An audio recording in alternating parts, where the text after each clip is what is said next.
ये न पूछे खेसारी के दाल अप्पू यादव और घप्पू यादव सब हारने के लिए बेहतर है, जीतने के लिए हमारा उम्मीदवार 9 सीट तो जीतिए रहे हैं। हमको 9 सीट के उसमें जरूरतें था तो 9 सीट जीत रहे हैं। तो भारत का संविधान इजाज़त नहीं देता है लड़ने के लिए। दोनों बेटियां हैं और दोनों बेटियां लड़ रही हैं, तो लड़ने का पहले भी बेटी लड़ी थी। 40 तो मेरा था ही, एक सीट छूट गया था, एक सीट उसको भी जीतना था, वो भी लगभग पूरा हो गया। नौकरी मिले, रोजगार मिले तो रोजगार मिले, लेकिन हम जमीन उसके एवज में नहीं ले। जमात के हाथ में शिक्षा विभाग चला गया है। ये पागल लोग पूरे शिक्षा को चौपट कर दिया। स्कूल आप न्यूज फाउंडेशन देख रहे हैं, मैं हूं आपके साथ वंदना। एक तरफ जहां लोकसभा चुनाव की तैयारियों में तमाम राजनीतिक पार्टियां अपनी अपनी रणनीति बना रही है, जहां दूसरे तरफ 2 फेज में चुनाव संपन्न हुआ। तीसरे फेज की तैयारियों से ऐसा लग रहा है कि बिहार में जो है एनडीए का पलड़ा भारी होगा या फिर महागठबंधन का, ये तो 4 जून को ही पता चल पाएगा। हालांकि तैयारी कितनी मजबूती है, क्या तैयारी में धार दिया जा रहा है बीजेपी की ओर से, और भी कई सवाल है। हमारे साथ बात करने के लिए भाजपा के वरिष्ठ नेता नवल किशोर यादव।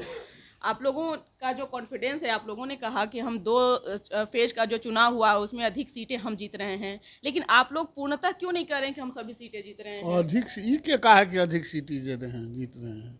बिहार की बात कर रही हैं कि पूरे ऑल ओवर इंडिया? हम अभी बिहार की बात कर रहे हैं। 9 सीटों पर जो चुनाव संपन्न हुआ, अभी भी आप लोगों को उसमें डाउट दिख रहा है? कहाँ 9 सीट तो जीत रहे हैं हम लोग।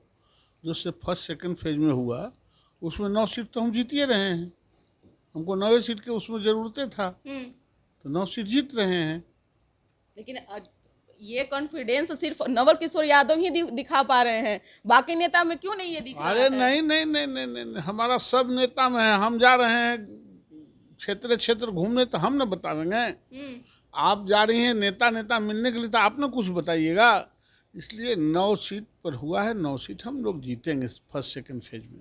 लेकिन अकेले पप्पू यादव आप लोगों को तो पूर्णिया में एकदम ये आप ये न पूछे खेसारी के दाल अप्पू यादव और घप्पू यादव सब हारने के लिए बेहतर है, जीतने के लिए हमारा उम्मीदवार। तीसरे चरण की तैयारी है और तीसरे चरण में आप लोगों ने अररिया में खूब जान फूका। लग रहा है मुंगेर में आप लोगों ने एरी चोटी लगा दी है कि आप लोग जीत जाएंगे। अररिया भी जीतते थे, जीतेंगे। मुंगेर भी जीतते थे, मुंगेर भी जीतेंगे। जहाँ जहाँ चुनाव देखो बनना, 40 सीट हमको जीतना है मात्र बिहार में। 40 सीट जीतेंगे। 39 तो मेरा था ही, एक सीट छूट गया था, एक सीट उसको भी जीतना था, वो भी लगभग पूरा हो गया। लेकिन लालू यादव ने 2 शेरनियों को मैदान में उतारा है और दोनों शेरनी जो है बहुत ही मजबूती के साथ अपने क्षेत्र में जो है वो मैदान में चुनावी मैदान में उतरी हुई हैं, और उन्होंने यह भी कहा है कि आसान नहीं है इतना सारण के सीट हो या फिर पाटलिपुत्रा का सीट हो जीतना। आप लोग भी भटक जाते हो। लालू यादव बेटी को लड़ाए हैं, शेर कहाँ लाए हैं? शेरनी को भारत का संविधान इजाज़त नहीं देता है लड़ने के लिए। दोनों बेटियां हैं और दोनों बेटियां लड़ रही हैं, तो लड़ने का पहले भी बेटी लड़ी थी। मीसा भारती एक नई आई हैं, तो कोई नई बात नहीं है। बेटा बेटी है तो लालू यादव जी के तो पार्टी बेटा बेटी पत्नी का पार्टी है। परिवारवाद की बात तो खैर अब एनडीए भी ना करे तो ज्यादा बेहतर है, नहीं, क्योंकि आप लोगों का भी लिस्ट तेजस्वी यादव ने जारी किया है। कहा जितना परिवारवाद एनडीए में हो रहा है, कहाँ हमारे यहाँ परिवारवाद है? कई की बेटी, कई के बेटा, कई के बेटी और बेटा चुनाव लड़ना एक अलग बात है, अब माथा पर जाके बैठ जाना अलग बात है। परिवारवाद माथा पर बैठना कि लालू यादव के बाद यही हो जाएंगे 8वें पास 9वां पास। चिराग पासवान का भी है, हम का भी है। और तो हम का है तो हमर पार्टी है। हम तो एलआई पार्टी हैं। हमारी पार्टी विचारों की पार्टी है और विचारों से ही चलता है। कल कौन क्या हो जाएगा वहाँ भारतीय जनता पार्टी में, ये कहना बड़ी मुश्किल है। लेकिन और दलों में ये सब जो दल हैं उसमें उसी के बाल बच्चा, बेटा पोता, नाती नतनी वही हो सकता है।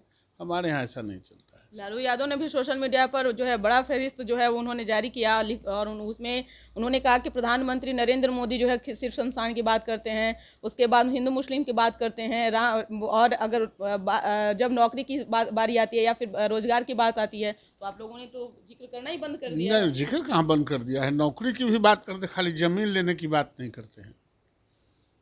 एक ही पक्ष बात करते हैं कि नौकरी है तो नौकरी मिले, रोजगार मिले तो रोजगार मिले, लेकिन हम जमीन उसके एवज में नहीं लेंगे किसी से। यही बात तो है।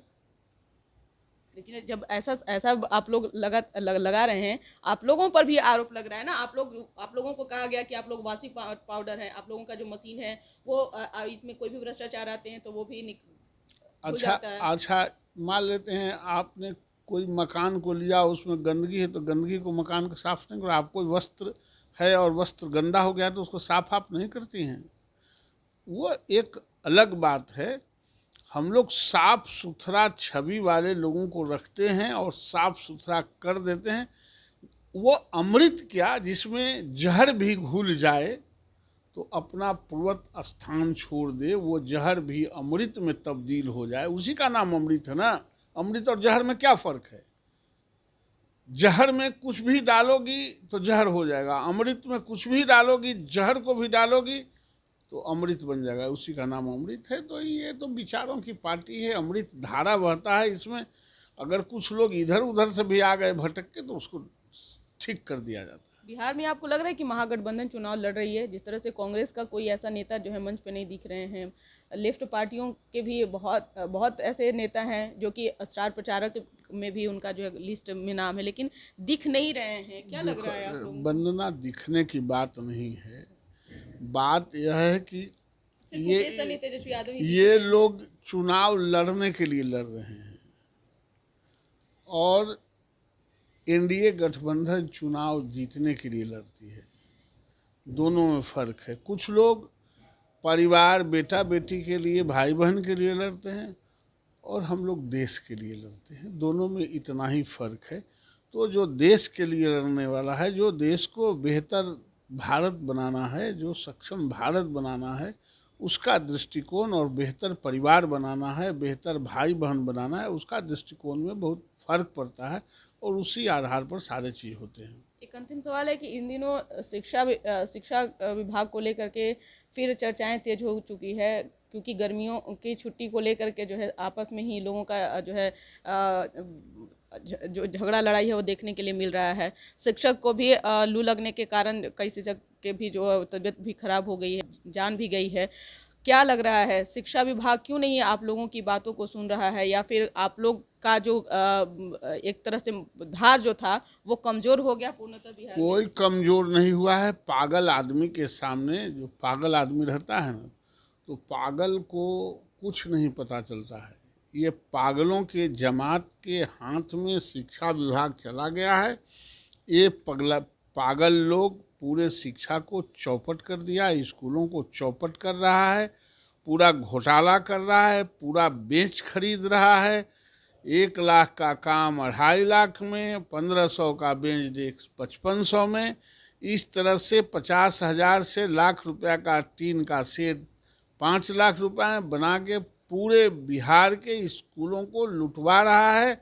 इससे मुक्ति दिलाएंगे, तनी तुरंत चुनाव खत्म हो, ढकेला ढकेली करके इसको मुक्त करा देंगे। भीषण गर्मी है, बच्चों को भी इससे एकदम दुर्भाग्यपूर्ण है। मैं तो कह रहा हूँ ये पागल है और पागल के जमात को कुछ पता नहीं चलता है। बहुत बहुत शुक्रिया बात करने के लिए। तो आपने सुना कि क्या कुछ कहना था भाजपा के वरिष्ठ नेता नवल किशोर यादव का। हालांकि हम इनसे कई सवालों का जवाब जो है इनसे लिए हैं। आप क्या सोचते हैं, अपना ओपिनियन जरूर कमेंट बॉक्स में दीजिएगा। धन्यवाद।